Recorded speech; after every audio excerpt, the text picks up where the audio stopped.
ఉంటేనే కదా మేము వదిలించుకుంటేనే కదా పోయింది. వాళ్ళు మా చుట్టూ తిరిగి పార్టీలో టికెట్లు అడిగి చివరికి ఇక్కడ ఆశ్రయం దొరకకుంటేనే కదా పోయింది. ఇక్కడ స్పేస్ లేదు, ఇక్కడ పొలిటికల్ గా స్పేస్ లేదు.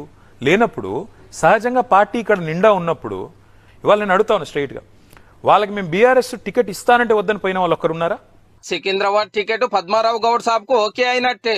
అగో సార్ ఆల్రెడీ ఎమ్మెల్యే, మళ్ళా ఎంపీ టికెట్ ఇచ్చుడేంది, తలసాని సాయి కిరణ్ ఉన్నాడు కదా అంటారా?